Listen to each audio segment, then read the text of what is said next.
നമുക്ക് ആദർശിന്റെ നയനയുടെ ഇന്നത്തെ നല്ലൊരു കഥ കേട്ടാലോ? വീഡിയോ ഇഷ്ടപ്പെടുവാണെങ്കിൽ ഒന്ന് ലൈക്ക് ചെയ്ത് ഹൈപ്പ് ചെയ്യാൻ മറക്കരുതേ. അതോടൊപ്പം തന്നെ ആദ്യമായി കാണുന്നവരാണെങ്കിൽ സബ്സ്ക്രൈബ് ചെയ്യാനും മറക്കരുത് കേട്ടോ. ഒടുവില് അനികയും കൂട്ടി ആദർശും നയനയൊക്കെ പുറത്തേക്ക് വരുവാണ്. അപ്പൊ ചന്തുമോളെ ആദർശ് എടുത്തിരിക്കുകയാണ്.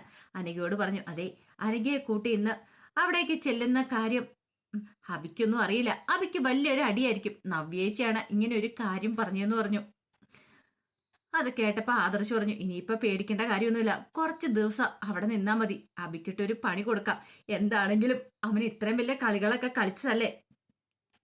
പിന്നീട് ഒമ്മൻ ചേച്ചിയോട് പറഞ്ഞു, ചേച്ചിയും കൂടെ വന്ന് കാറിലേക്ക് കയറിക്കോ, ചേച്ചിയുടെ വീടിന്റെ അവിടെ ഇറക്കാന്ന് പറഞ്ഞു. അങ്ങനെ ചന്തുമോളെയൊക്കെ കൂട്ടിക്കൊണ്ട് ആദർശം നയനെ അങ്ങനെ അനന്തപുരിയിലേക്ക് പോരുവാണ്. അബിക്കിട്ടുള്ള പണി അബിക്കിട്ട് മാത്രല്ല, ജലജയ്ക്കിട്ടുള്ള പണിയായിട്ടാണ് അനഘയും ചന്തുമോളയും കൂടെ അനന്തപുരിയിലേക്ക് കൂട്ടുന്നത്. ഇതേ സമയത്ത് അനന്തപുരി കൊടുമ്പുരി കൊണ്ട ചർച്ചയിലായിരുന്നു. അപ്പം മുത്തശ്ശന്റെ മുത്തശ്ശിയുടെ അടുത്ത് ജലജൻ ജാനകിയൊക്കെ നിപ്പുണ്ട്. അപ്പോഴേക്കും ദേവേനയും കൂടെ അങ്ങോട്ട് വന്നു. മുത്തശ്ശി നേരത്തെ ആണെങ്കിൽ ആദർശമോ കാര്യങ്ങളൊക്കെ പറയുന്നുണ്ടായിരുന്നു. ഇപ്പൊ എന്തൊക്കെയോ മറച്ചു വെക്കുവാണ്. ആരാ വരുന്നതെന്ന് അറിയത്തില്ലല്ലോ, ഗസ്റ്റ്. അല്ല ദേവേ, നിന്നോട് എന്തെങ്കിലും പറഞ്ഞു എന്ന് മുത്തശ്ശി ചോദിച്ചു. ഇല്ല, എന്നോടൊന്നും പറഞ്ഞിട്ടില്ല. മുത്തശ്ശൻ പറഞ്ഞു, ബിസിനസ് സംബന്ധമായ ആരെങ്കിലും ആയിരുന്നെങ്കിൽ എന്നോടോ ജയനോടോ ആരുടെങ്കിലും അവൻ പറയണ്ട. പക്ഷെ അങ്ങനെയല്ലെന്ന് മനസ്സിലായി. അത് കേട്ട് കഴിഞ്ഞപ്പോ ജാനകി പറഞ്ഞു, ഇനിയിപ്പൊ നന്ദു എന്ന് പറയുന്നവളെ എങ്ങനെയാണ് ഇങ്ങോട്ട് കൊണ്ടുവരുന്നേ? മുത്തശ്ശി പറഞ്ഞു, ഇനി നന്ദു ഗസ്റ്റ് ആണോ എന്ന് ചോദിച്ചു. നന്ദുവിനെ ഇങ്ങോട്ട് എപ്പം വെള്ളം വിളിച്ചിട്ടുണ്ടല്ലോ. അവളെ ഈ വീടിന്റെ പടി കിടക്കാൻ ഞാൻ സമ്മതിക്കില്ല. മുത്തശ്ശൻ ചോദിച്ചു, അത് നീയാണോ തീരുമാനിക്കുന്നേ? അത് പറയാൻ നിനക്കെന്താ അവകാശം എന്ന് ചോദിച്ചു. അവളുടെ 2 ചേച്ചിമാർ ഇവിടെ ഉണ്ട്. അപ്പൊ പിന്നെ അവരെ കാണാൻ വന്നാൽ എന്താ? ഓ, ചേച്ചിമാരുടെ കാര്യമൊന്നും പറയാതിരിക്കാൻ നല്ലത്. നവ്യയും നായനയും തമ്മിൽ ബന്ധശത്രുക്കളാ. അപ്പൊ തന്നെ ജലജ പറഞ്ഞു, അതിന് ബന്ധശത്രുക്കളാണെങ്കിലും അവര് ചേർത്തി അനീത്തിമാരല്ലേ. മാത്രമല്ല, നന്ദുവിന് നായന എന്ന് വെച്ചാൽ ജീവനാണ് താനും. പിന്നെ ഇവിടേക്ക് വന്നാൽ എന്താ? അത് കേട്ട് കഴിഞ്ഞപ്പോ ജാനകിക്ക് ഒട്ടും കൂടെ സൂഹിക്കുന്നുണ്ടായിരുന്നില്ല. പെട്ടെന്ന് തന്നെ ജലജ പറഞ്ഞു, അത് ഞാനൊരു കാര്യം പറയാം. ഈ നന്ദു എന്ന് പറയുന്നവൾക്ക് നല്ലൊരു ആലോചനയാണ് നവീന്റെ വന്നിരിക്കുന്നത്. എങ്കിൽ പിന്നെ ആ ആലോചനയായിട്ട് മുന്നോട്ട് പോകുന്നതിന് പകരം ഈ അനിയുടെ പിന്നാലെ നടക്കുന്ന വല്ല കാര്യമുണ്ടോ?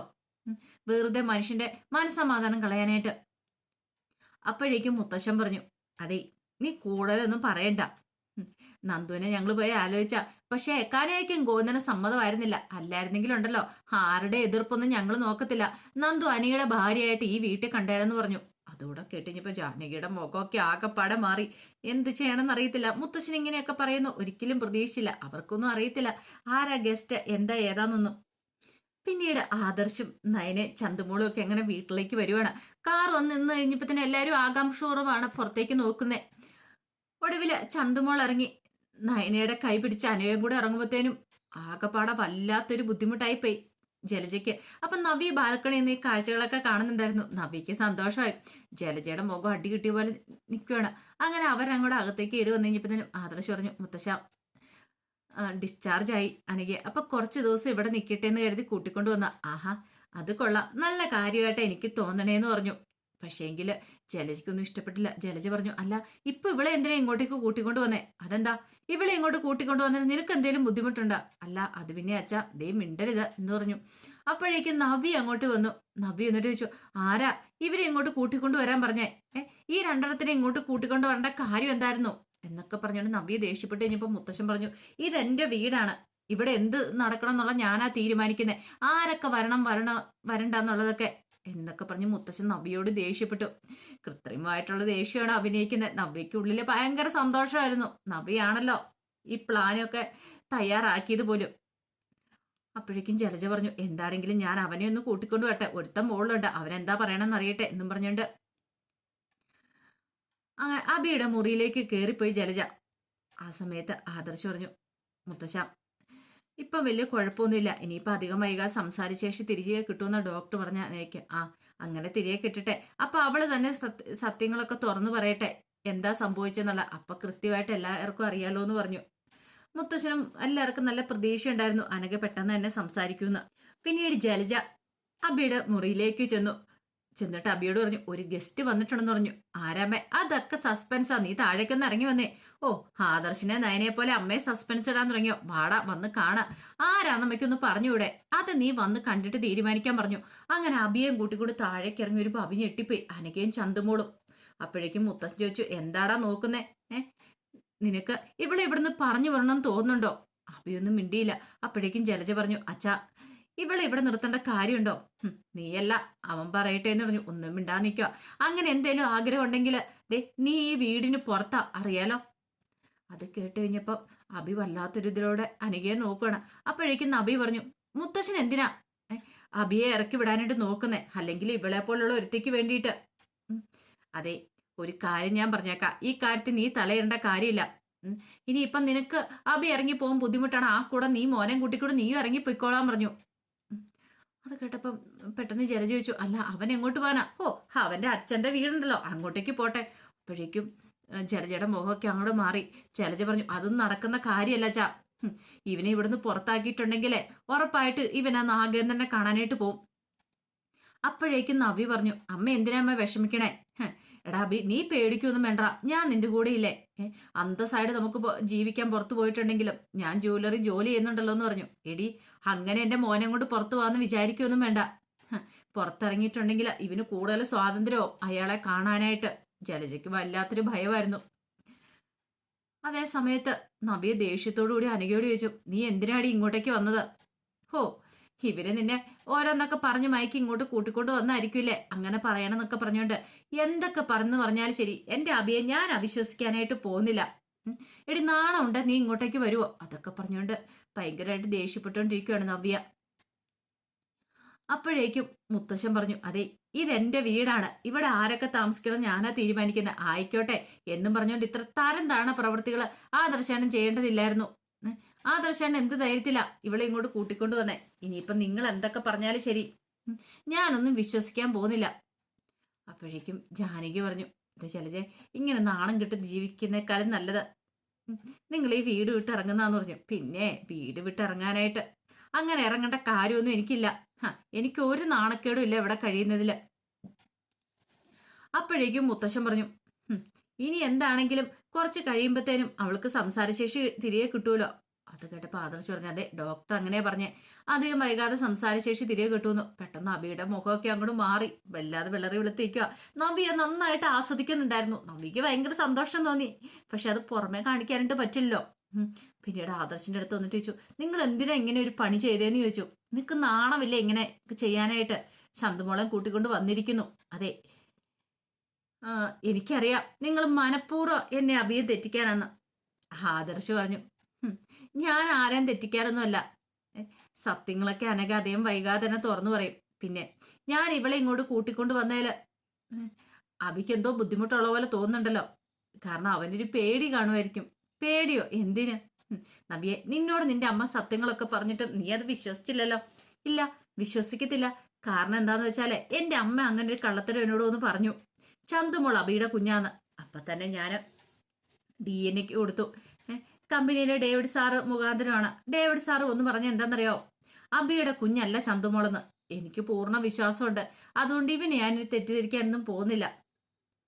അത് കേട്ടപ്പോ മുത്തശ്ശൻ പറഞ്ഞു, ആയിക്കോട്ടെ, പക്ഷേ അധികം വൈകാതെ നിനക്ക് സത്യങ്ങളൊക്കെ മനസ്സിലാവും, നീ പഠിക്കാൻ പോകുന്നുള്ളെന്ന് പറഞ്ഞു. നവ്യ പറഞ്ഞു, അങ്ങനെയൊന്നും ഞാനങ്ങ് വിട്ടുകൊടുക്കാൻ പോകുന്നൊന്നുമില്ല, ആരൊക്കെ പറഞ്ഞാലും എനിക്ക് എന്റെ അഭിയെ വിശ്വാസമാണെന്ന് പറഞ്ഞുകൊണ്ട് പെട്ടെന്ന് നവ്യ അങ്ങോട്ടേക്ക് പോയി. അതേസമയം മുത്തശ്ശൻ പറഞ്ഞു, ഇനിയിപ്പം അനഘ പുറത്തെവിടെയായാലും ഒരു വീട്ടിലെ താമസമെങ്കിൽ അവളെ കൊല്ലാനായിട്ട് ആളയക്കാനും മടിക്കാത്തവരാ. അപ്പോഴേക്കും ആദർശ് പറഞ്ഞു, മുത്തശ്ശ അത് പറയേണ്ട കാര്യമില്ല, വീടിനകത്ത് തന്നെ ഉണ്ടല്ലോ. അങ്ങനെ എന്തേലും സംഭവിച്ചു പോയിട്ടുണ്ടെങ്കിൽ പിന്നെ എന്താ സംഭവിക്കുന്ന നിനക്കറിയാലോ. ഒരു കാര്യം ഞാൻ പറഞ്ഞേക്കാം, മര്യാദയ്ക്ക് അടങ്ങി ഒതുങ്ങി ഇവിടെ നിന്നോണം എന്നൊക്കെ അബിക്ക അവസാനത്തെ ആക്കിയെന്നും കൊടുക്കുകയാണ്. ഇല്ലെങ്കിൽ നിന്നെ കൊണ്ട് ഇവിടെ നിൽക്കാൻ പറ്റില്ലേ, നീ പുറത്തു പോയിക്കോണമെന്ന് പറഞ്ഞു. അബിക്ക് വല്ലാത്തൊരു പേടിയായി, നിൽക്കണോ വേണ്ടയോ. അനഘയാണ് ഒരു വശത്ത് നിൽക്കുന്നത്. ഇനിയിപ്പോൾ എന്തായി തീരും? നവ്യക്ക് കാര്യങ്ങളൊന്നും അറിയത്തില്ല. നവ്യ എങ്ങാനും തിരിച്ചറിഞ്ഞിട്ടുണ്ടെങ്കിൽ തൻ്റെ കാര്യത്തിൽ ഒരു തീരുമാനമാവും. പിന്നീട് മുത്തശ്ശൻ നയനോട് പറഞ്ഞു, മോളെ ചന്തുമോളെ അനഘയും കൊണ്ട് അവരുടെ മുറിയിലേക്ക് പൊയ്ക്കോളാൻ പറഞ്ഞു. അങ്ങനെ അനഘയും കൊണ്ട് മുറിയിലേക്ക് അങ്ങോട്ട് പോവാണ്. അബിക്ക് അവസാന ഉപദേശം കൂടെ മുത്തശ്ശൻ കൊടുത്തു. ഇനി എന്തേലും ഉണ്ടായിട്ടുണ്ടെങ്കിൽ നിന്നെ ഇവിടെ നിന്ന് അടിച്ചിറക്കും. നിനക്ക് പോകാൻ പറ്റുമെങ്കിൽ നീ പോയ സ്വയം മനസ്സാലെ അങ്ങോട്ട് ഇറങ്ങി പോകുന്ന നിനക്ക് നല്ലതെന്ന് പറഞ്ഞു. പക്ഷെ ജലജ സമ്മതിക്കുമോ അബി പുറത്തു പോകാനായിട്ട്? ജലജയ്ക്ക് ഭയങ്കര പേടിയാണ് താനും. അങ്ങനെ അനഘയും കൊണ്ട് നയനയും ദേവേനയും കൂടെ മുറിയിലേക്ക് വന്നു. അനികയോട് പറഞ്ഞു വിഷമിക്കൊന്നും വേണ്ട കേട്ടോ, എന്താണെങ്കിലും ഹോസ്പിറ്റലിലേക്കാളും അല്ലെങ്കിൽ പുറത്തൊരു വീടെടുക്കുന്നേക്കാളും ഏറ്റവും സേഫാണ് ഇവിടെ. എപ്പോഴും ഞങ്ങളൊക്കെ ഉണ്ടല്ലോ, അതുകൊണ്ട് ഒരു ആപത്തൊന്നും വരാൻ പോകുന്നില്ല. പിന്നെ ഇവിടെ വെച്ച് അവന് നിന്നെ ഒന്നും ചെയ്യാനും പോകുന്നില്ല എന്ന് പറഞ്ഞു. അത് കേട്ടപ്പോ അനികയുടെ മുഖത്തൊരു പുഞ്ചിരിയൊക്കെ ഉണ്ടായി. പിന്നെ മോളെ നോക്കാൻ ഞങ്ങളൊക്കെ ഉണ്ടല്ലോ ഇവിടെ, അല്ലേന്ന് ചോദിച്ചു. നയനാമ്മയുണ്ട്, പിന്നെ ഞാനുണ്ട്, മുത്തശ്ശിയുണ്ട്, പിന്നെ മുതുമുത്തശ്ശനും മുതുമുത്തശ്ശിയും ഒക്കെ ഉണ്ടെന്ന് പറഞ്ഞു. ചന്തുമോൾക്ക് ഭയങ്കര സന്തോഷമായി. ചന്തുമോളെ എടുത്തോണ്ട് ദേവേനി പറഞ്ഞു, മോൾക്ക് വിശക്കണില്ലേ, മുത്തശ്ശി ആഹാരം തരാന്നൊക്കെ പറഞ്ഞ് ചേർത്ത് പിടിക്കുകയാണ്. അനയ്ക്ക് ആ കാഴ്ച കണ്ടത് സന്തോഷമായി. ഇവിടെ വന്നു കഴിഞ്ഞാൽ പിന്നെ സേഫാന്നുള്ള കാര്യം അറിയാം. പിന്നീട് അനയെ പിടിച്ച് കട്ടിലേക്ക് കിടത്തോണം. അനയോട് നയന പറഞ്ഞു, വിഷമിക്കൊന്നും വേണ്ട കേട്ടോ, ഇനിയിപ്പം ഇവിടുന്ന് വേറെ വീട്ടിലേക്ക് മാറേണ്ട വന്നാലും ദാമുവേട്ടനും കൂടെ വിളിക്കാം. പിന്നെ എന്നെ നോക്കിക്കൊണ്ടിരുന്ന എലിസബത്ത് ചേച്ചിയുണ്ട്, അവരോട് വന്നോട്ടെ. പിന്നെ ഇത്രയും കാലം അനഘയെ നോക്കിയ ഓമന ചേച്ചി ഉണ്ടല്ലോ, ഓമന ചേച്ചിയും കൂടെ വിളിക്കാന്ന് പറഞ്ഞു. അതുകൊണ്ട് ആ കാര്യത്തിൽ ഒരു പേടിയും വേണ്ട, എപ്പോഴും അടുത്ത ആള് തന്നെ ഉണ്ടായിരിക്കും. ഇനി അധികം വൈകാതെ അനയ്ക്ക് സംസാരശേഷിയും തിരികെ കിട്ടൂലോ എന്നൊക്കെ പറഞ്ഞു. അങ്ങനെ അനഘയെ സമാധാനിപ്പിച്ചു. ആ സമയത്ത് അബിയുടെ അടുത്തേക്ക് നവ്യ വന്നു. നവ്യ വന്നു കഴിഞ്ഞപ്പോഴത്തേനും അബി ഇങ്ങനെ ആകെപ്പാടെ വല്ലാതിരിക്കുവാണ്. എന്താടാ നിന്റെ മുഖം എന്താ വല്ലായിരിക്കണേ? ഒന്നുമില്ലാന്ന് പറഞ്ഞു. അവള് വന്നോണ്ടാണോ ആ അനഘയെന്ന് പറയുന്നവള്? നവ്യെ, നിനക്കറിയാലോ ഇനി അധികം വൈകാതെ അവൾക്ക് സംസാരശേഷി തിരികെ കിട്ടുമെന്നാ പറഞ്ഞേ. അങ്ങനെ വന്നിട്ടുണ്ടെങ്കിൽ ആദർശ് നയനയും കൂടെ എല്ലാരും കൂടെ ചേർന്നിട്ട് ആ ചന്തുമോള് എന്റെ കുട്ടിയാന്ന് വേണമെങ്കിൽ വരുത്തി തീർക്കും. ആദർശിനിപ്പോ ആ കുറ്റം ആരുടെയും തലയിലേക്ക് കെട്ടിവെക്കണമല്ലോ, അവൻ ചെയ്ത തെറ്റിന്റെ ഭാരം. അത് കേട്ടപ്പോ നവ്യക്കുള്ളില് ദേഷ്യമാണ് വന്നത്. പക്ഷെ അതൊക്കെ കടിച്ചു പിടിച്ച് നിൽക്കുകയാണ്. അപ്പോഴേക്കും നവ്യ ഒന്നും അറിയത്തില്ലാത്ത മട്ടി പറഞ്ഞു, ആരൊക്കെ എന്തൊക്കെ പറഞ്ഞാലും ഞാൻ അന്ന് വിശ്വസിക്കാൻ പോകുന്നില്ലടാ അബി എന്ന് പറഞ്ഞു. അപ്പോഴാണ് ജലജയുടെ വരവ്. എടാ നിനക്ക് ഇത് തന്നെ വേണം, എന്നോട് അങ്ങനെയൊക്കെ ചെയ്തതല്ലേ, നീ നിന്റെ അച്ഛനെ കാണാൻ പോയതല്ലേ, എടാ പെറ്റമ്മയോട് ചെയ്തതിന് ദൈവം തന്ന ശിഷ്യ, അതാണ് അനഘയും ചന്തുമോളും ഇങ്ങോട്ടേക്ക് വന്നത് നിനക്കിട്ടുള്ള പണിയായിട്ട്. അപ്പോഴേക്കും അബി ഒരു ഞെട്ടലോടുകൂടി ജലജയെ നോക്കണം. ആ സമയത്ത് നവ്യ ഒന്നും അറിയത്തില്ലാത്ത മടിച്ചു ചോദിച്ചു, അല്ല അമ്മ എന്താ അങ്ങനെ പറഞ്ഞത്? അബിക്കുള്ള പണിയാന്ന് എനിക്കൊന്നും മനസ്സിലായില്ലല്ലോ എന്ന് പറഞ്ഞു. പെട്ടെന്ന് അബി പറഞ്ഞു, അല്ല അമ്മ ഒന്നും ഉദ്ദേശിച്ച് പറഞ്ഞല്ല, ഞാനേ അച്ഛനെ കാണാൻ പോയതിന്റെ ദേഷ്യം കൊണ്ട് പറഞ്ഞെന്ന് പറഞ്ഞു. ഓ അങ്ങനെയാണല്ലേ? ജലജ പറഞ്ഞു, അത് പിന്നെ എടാ നിനക്കറിയാലോ അനഘയും ചന്തുമോളും ഇവിടെ ഉള്ളത്. ഇനിയിപ്പൊ നിന്റെ തലയിലേക്കായിരിക്കും കുറ്റം വരാനായിട്ട് പോന്നേ. പക്ഷെ ഒരു കാര്യം ഞാൻ പറഞ്ഞേക്കാം, ഇനി നീ അയാളെ കാണാൻ പോയിട്ടുണ്ടെങ്കിൽ നിന്റെ ജീവിതം ദുരിതത്തിലേക്കേ പോകത്തുള്ളൂ. അങ്ങനെയൊക്കെ പറഞ്ഞ് ജലജ അങ്ങോട്ട് പോയി. അപ്പോഴേക്കും അബി പറഞ്ഞു, നവിയെ നീ വിഷമിക്കൊന്നും വേണ്ട, ഇതിനൊരു ഞാനൊരു പരിഹാരം കാണുന്നുണ്ട്. അവരെ ഒഴിവാക്കണം, 2 പേരെ ഒഴിവാക്കണ്ട, ഒരാൾ ഒഴിവാക്കണം എന്ന് പറഞ്ഞു. ആരെ? ആനയ്ക്ക് എത്രയും പെട്ടെന്ന് ഒഴിവാക്കണം. എങ്ങനെ? അതൊക്കെ ഞാൻ പറഞ്ഞുതരാം. എങ്ങനെ വേണമെന്ന് നീ എന്നോടൊപ്പം നിൽക്കില്ലേന്ന് ചോദിച്ചു. അപ്പോഴേക്കും നവി പറഞ്ഞു നിൽക്കൂന്ന് പറഞ്ഞു. നവി പക്ഷെ മനസ്സിൽ പറഞ്ഞ് വേറെന്താണ്.